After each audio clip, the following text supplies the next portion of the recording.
Hello everybody, it is Brony time, and welcome back to Let's Play Spirit of Justice. When we last left off, we finished up our investigation, only to find Retnins, I don't know, seized our office, and is basically turned the whole country against Trilogy and the defense. And now we're here in court, being confronted by Prosecutor Sadamati, which has the same prejudice as his country has, and he's a dick. He's a real dick. So, we're about to see Emma Sky's testimony here for the defendant's motive. The victim planned to get his revenge on Troop Gramarye during Trucy's magic show. Mr. Roos was going to first steal the Gramarye notebook from the defendant. He then intended to reveal the secrets behind their magic tricks during the show. That was the victim's plan for revenge, and while he did, in fact, steal the notebook, the defendant murdered him before he had a chance to reveal the secrets. By the time the accused had discovered the notebook's theft, it was too late. Her only option was to kill Mr. Roos. Make it look like an accident. Objection! That's nothing but conjecture! Objection! The victim's assistant, Bonnie DeFam, gave the police a statement. He testified that just before the start of the show, Mr. Roos said, "I'm going to reveal all of Troop Gramarye's secrets on stage today." What? Well, that isn't exactly a great starting point for a rebuttal, is it? You're telling me. Allow me to give you one piece of advice, defense. Oh, and what's that?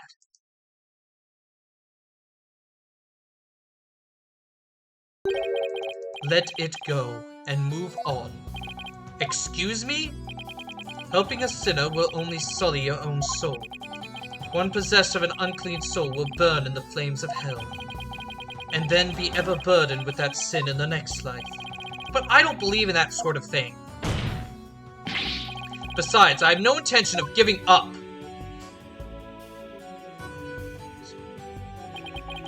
Oh, Holy Mother, grant me the strength to deal with this putrid lawyer.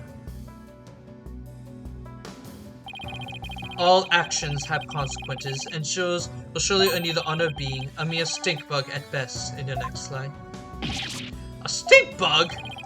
Now then, Mr. Mr. Justice, your cross-examination, please.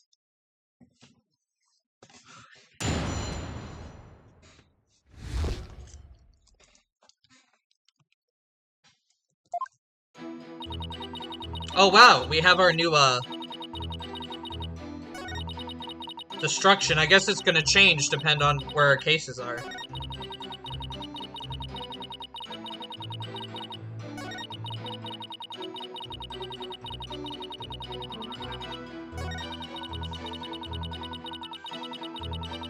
Hold up.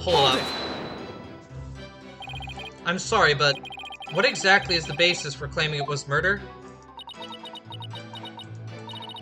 Beats me? What? The basis is beats me? I'll have to ask Prosecutor Sanamati over there because he hasn't told me his reasoning either. Detective Sky, your feeding of information to defense has not gone unnoticed by my eyes. The bad karma of acts which go against your duty will impinge upon you in your next life. But even before that, it may impinge upon your job in the form of a transfer. Please don't get me kicked out of forensics unit, anything but that. Poor Emma, she's really been risking everything for us. Well, Prosecutor Sadamati, what are your grounds for claiming homicide?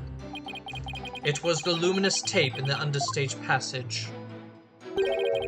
I realized that it had been moved so that Mr. Roos would climb up into the downstage coffin by mistake. What? Mr. Roos, who was waiting in the understage passage, was supposed to have used the upstage ladder shown here on the left.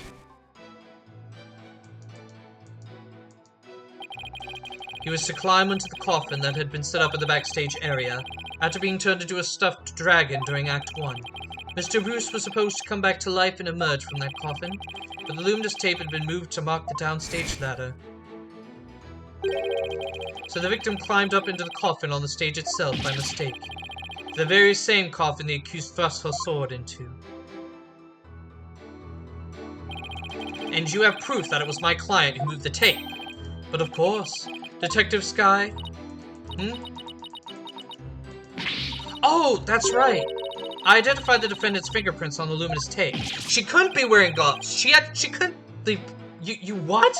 He actually had proof? Well, defense. Are you finally ready to let it all go and move on?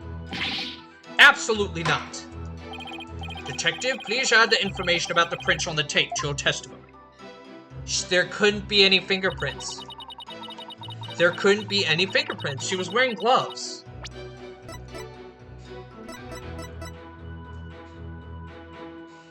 Objection! I'm sorry, Detective Sky, but there's a flaw in your testimony. Oh, really? The prosecution is claiming that Miss Wright moved the understage tape during the show, in order to guide the victim into the coffin downstage. But it doesn't make sense that she would leave prints on the tape at the time. It doesn't?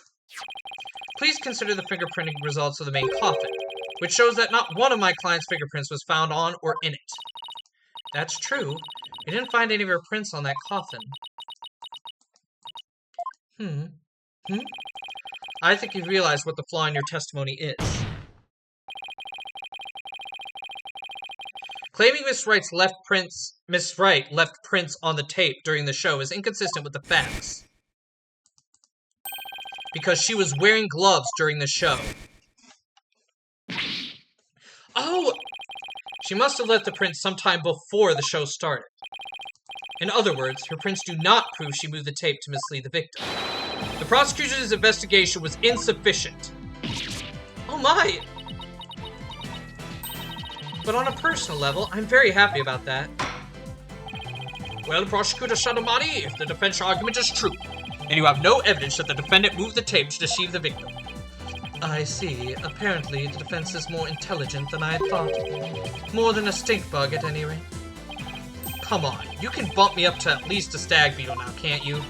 Would that really be any better? Of course, way better! Stag beetles are cool with those huge mandibles of theirs. If the defense wishes to be promoted to a stag beetle, then answer me this question. Alright, shoot. Even with no evidence that the accused moved the tape to misguide the victim, the victim still climbed the ladder using the tape as a guide, and entered the coffin on stage. The accused then thrust a sword into said coffin with the victim in it.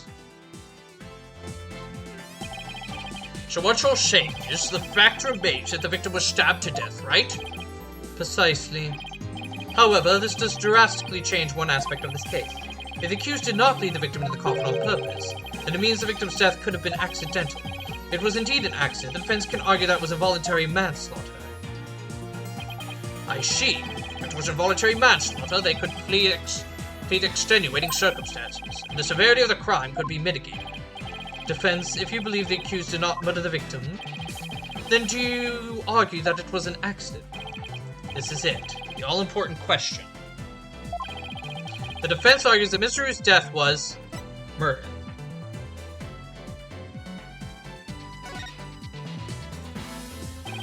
The defense maintains that the defendant is entirely innocent. We believe that it wasn't an accident, but murder. And what's more, we believe it was committed by a third party. A third party? As in the true culprit is someone else?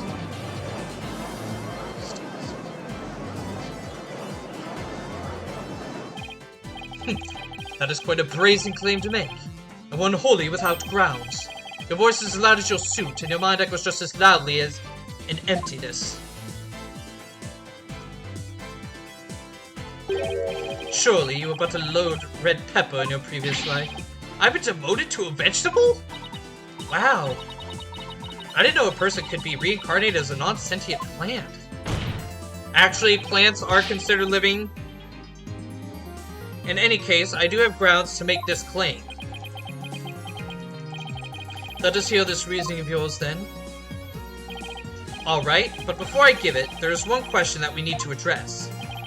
If the victim was killed by some third party, then the sword the defendant thrust into the coffin wasn't the cause of death. If that's the case, then how do we wind up with a dead body inside the coffin?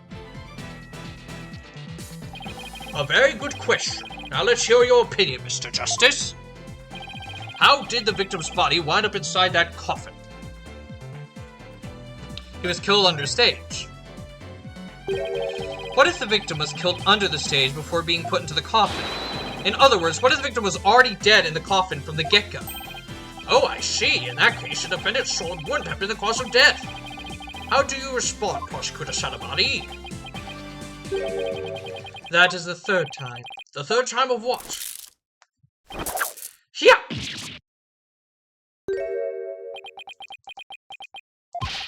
What the heck is this?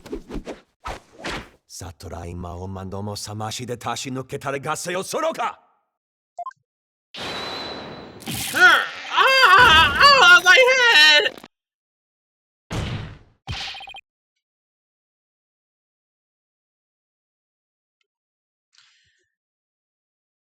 What do you think you're doing? Even the merciful Holy Mother loses patience if she is struck 3 times. Did you never learn you needed to be punished? Why don't you let me worry about what I need and don't need? Is that what you deserve for interfering with my sacred last rites for the victim? You are a brainless lawyer chasing phantoms. You know nothing. Let his humble servant of the Holy Mother give you an edifying sermon. A sermon now?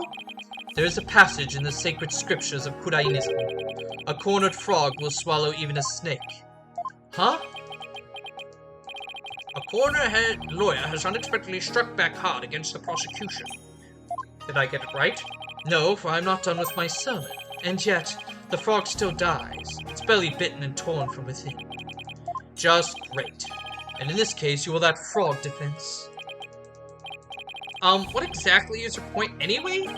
Let us assume for a moment that the victim was killed under the stage. Who, then, had the opportunity to do so during the show? Let's see, the people in the show were Bonnie DeFam, the victim Mr. Roos, and Trucy Wright. Bonnie DeFam was on stage throughout the entire show, as easily confirmed by the footage from the show. Which leaves us with only one suspect, Trucy Wright. There. Now do you see? The accused killed Mr. Roos as he waited in standby in the understage passage, and then placed his dead body in the coffin above. The making the murder look like an accident. No! Just a temporary setback, O great and merciful Holy Mother. Thus another putrid mind has been guided toward enlightenment. Ugh, I can't believe I swallowed this trick question whole.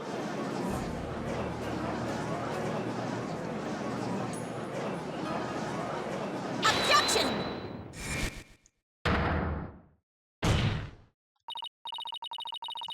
Sorry, but I have to raise an objection here. Athena, what are you...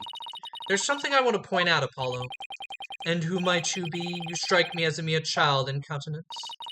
I may be young, but I have an attorney's badge just the same. And you would contribute to the discussion in that capacity? I most certainly would.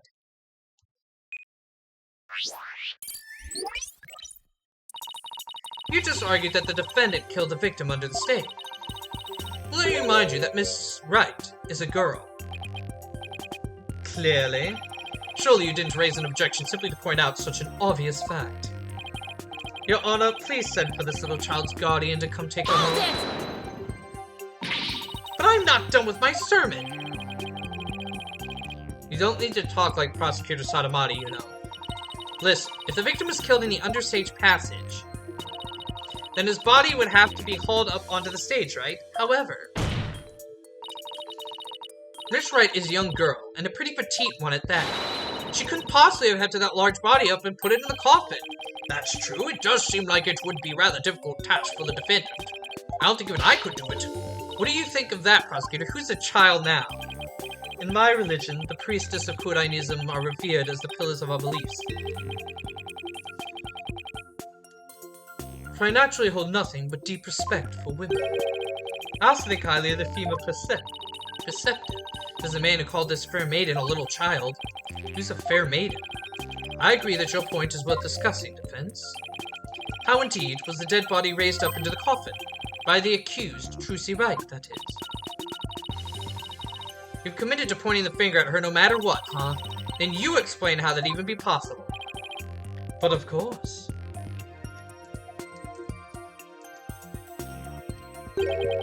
There was a way for even a small creature like her to raise the victim's body up. Huh? Wait, you really can't explain it?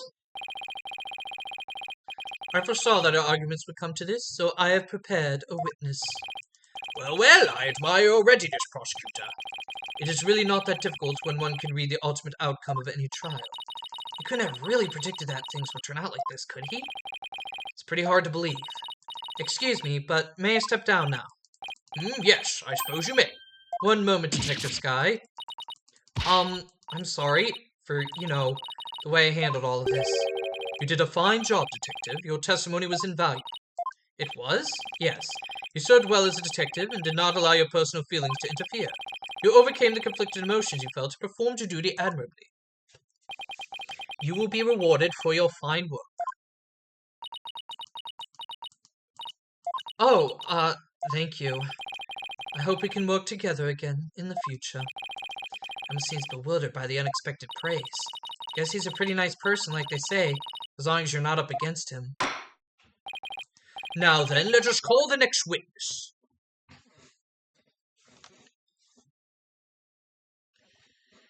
Yeah, of course it's you. Witness, please state your name and occupation. Hello, ladies and gentlemen of the court. It's very nice to meet all of you. I'm Lancromorphic Illusionist from the land of fairy tales, Bonnie DeFam. I can't wait to do some magic tricks for all of you. Please, witness, there is time and a place for all things, including magic. But it would be okay if I do just a little magic, right? Come on, please. Look, everybody is waiting. Now's my chance to shine. That is your second time. My second time doing what? There will be no further warnings. You should know that from our preparatory meeting, correct? Yeah. No. Is no one exempt from His Holiness's rosary of suffering? May we have your testimony, witness, once you've recovered from your disappointment. Well, as a huge fan of Trucy's, I don't really want to testify against her, but I guess I have to, don't I? As a huge fan of Trucy's, huh? I hate her. I loathe her. I can't stand that Trucy right. Just because she's a little good at magic, she thinks she's all that. So this is exactly what that sniveling brat deserves. Sure, you're a real fan, all right. Destroying Trucy, you mean?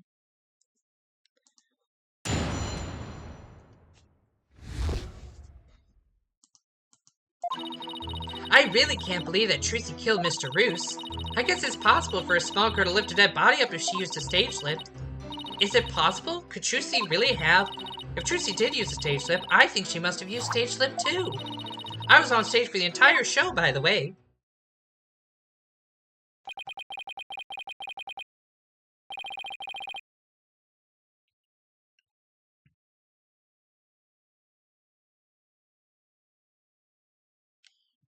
You were on stage the whole time, and you're sure about that?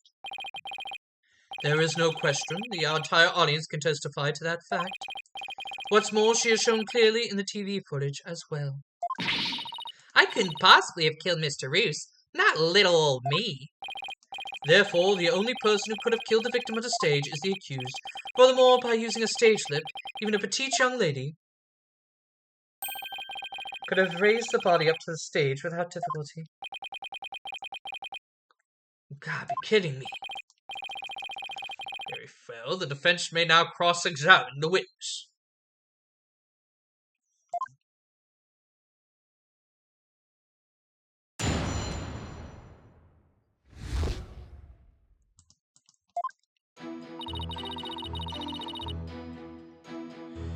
Hold it! You said you're a huge fan of Trucy's, isn't that right? Oh yes, I even became a magician because I wanted to be just like her. The first time I saw her, she was performing at the Wonder Bar. She was only in junior high back then, but she got up on stage with tons of confidence. And then she proceeded to win my heart with her astonishing tricks and winning smile. She certainly sounds like she means all of that. So, finally being able to perform with her must have been quite a treat for you, right? Oh yes, after all, it was my chance to have her see me. Not just as a fan, but as a fellow magician.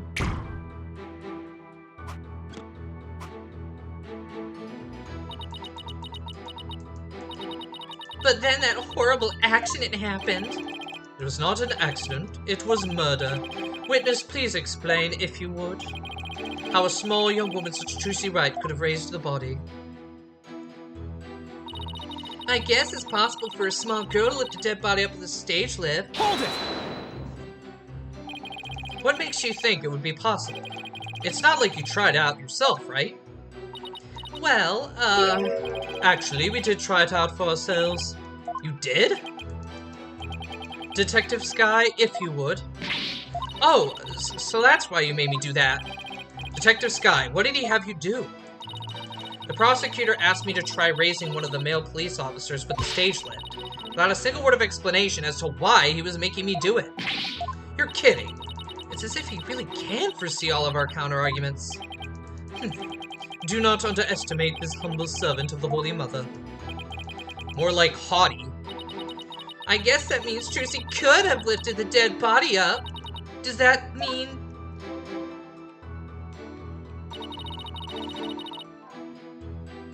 Hold it! Is what possible? Could Trucy really have what, Mr. Fan? Please finish your sentence. Well, I... Don't try to beat around the bush. Come right out and say it. Why not tell this court what you really believe? What I really believe? Of course I don't believe Trucy could ever commit murder. Such an amazing and wonderful magician would never do such a thing. But taking all the facts into account, what else can I think? I know of at least 3 other unflattering things you really think about Trucy. How can you attack this girl when she is obviously speaking with reserve? There is such a thing as reading between the lines, Mr. Justice. Sad how the youth of today lack the ability to do such basic things. I can't be like that isn't going to help me stick my foot in my mouth less, Your Honor. Witness, please describe what the accused might have used to lift the dead body. All right.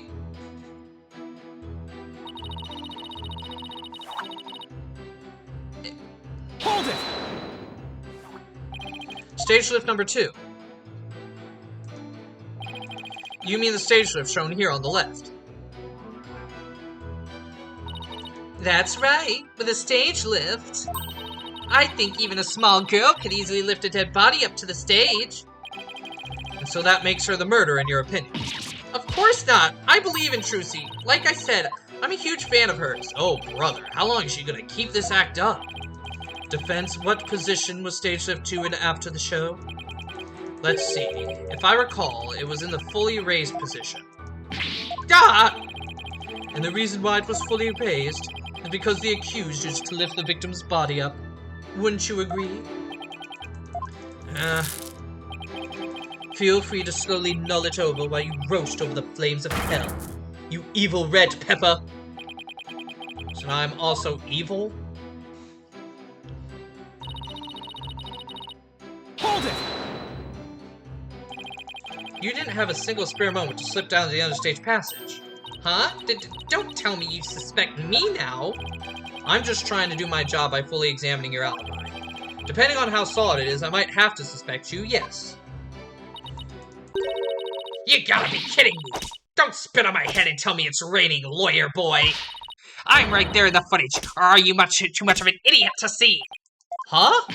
Mr. Pham, are you feeling alright? You seem stunningly different. Oh, oops, where did that come from, right? Oh my, I seemed to have snapped there for a second, didn't I? You didn't just snap, you broke character just now. In any case, I was on stage the whole time, performing magic. I mean, you saw me in the footage, right? My dazzling and flawless performance? Flawless? That's odd, concerning what you told me. You said that you made a mistake with where you positioned Mr. Hat. Nah, Mr. Pham, to what is the defense referring? Oh, well, I made a little mistake on stage. I was in charge of operating Mr. Hat, you see. According to the script, I was supposed to place him to the left of the coffin. But I flubbed it up and made him stand to the right of the coffin instead. And because of that mistake, Trucy had to move the stage lifts around. I feel really bad about messing Trucy up like that with my goof. Tee.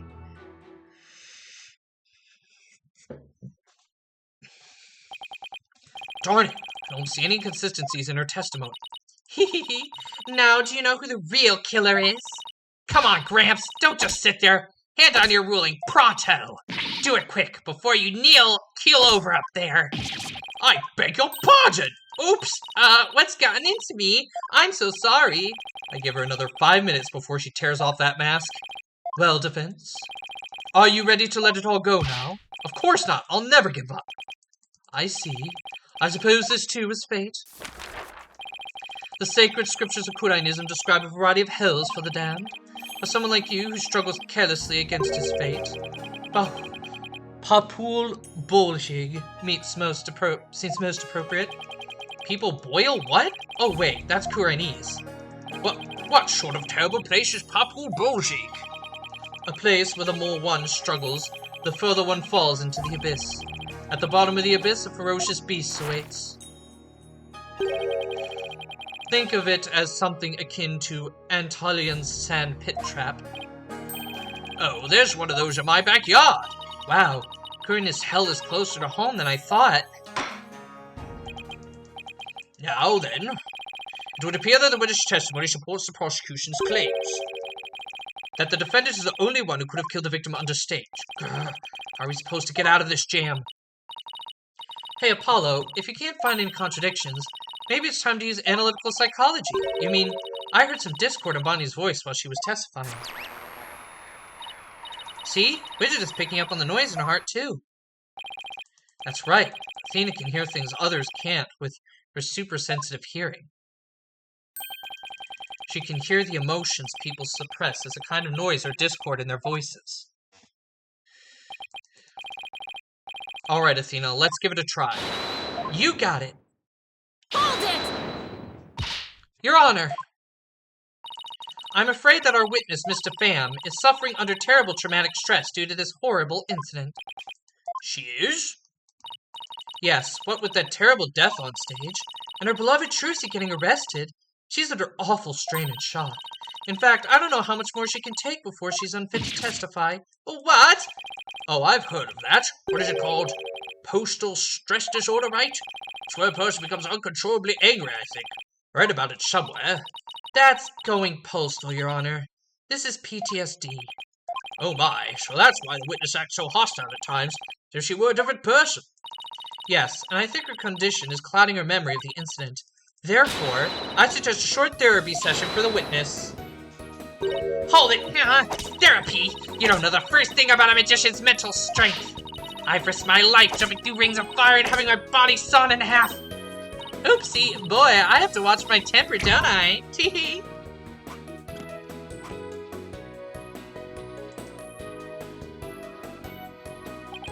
Miss Sykes, please do whatever you can to help this unfortunate young lady. And what exactly is this child planning to do, Mr. Justice? With her super-sensitive hearing, Miss Sykes can hear a witness's true emotions. Simply from tone and inflection, she can tell exactly what a person is feeling. I can even pick out feelings that a witness is trying to suppress or hide. Widget projects the emotions I hear into the moon matrix where I can analyze them. It sounds like some sort of superstitious devilry.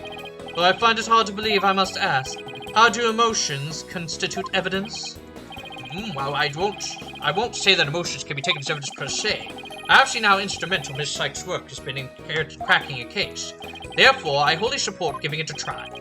I see. If you're in favor of it, Your Honor, then I have no objections. Even this mere monk can see that something disturbs the witness. I'll disturb you! Oh, thank you for understanding, Prosecutor Sadamati. Apollo, you remember how to conduct a therapy session, right?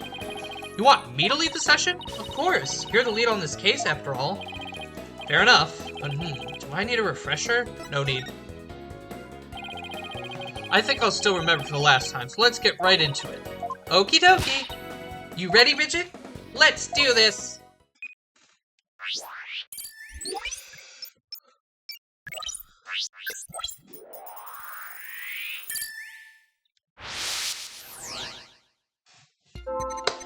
Well, we will get into this therapy session next time on Spirit of Justice. That's right, we're almost at time. This seems like a good place to stop. So, that ends this session of Spirit of Justice. Of course, by the time you see this video, it'll be weeks from now. Oh, probably a good week from now. But, anyway. Thank you all for watching. Please leave a like, comment, and subscribe to any type of more content, especially more Spirit of Justice. Also, make sure to share this video far and wide so we can get many eyes on this series as possible. I will see you all in the next one.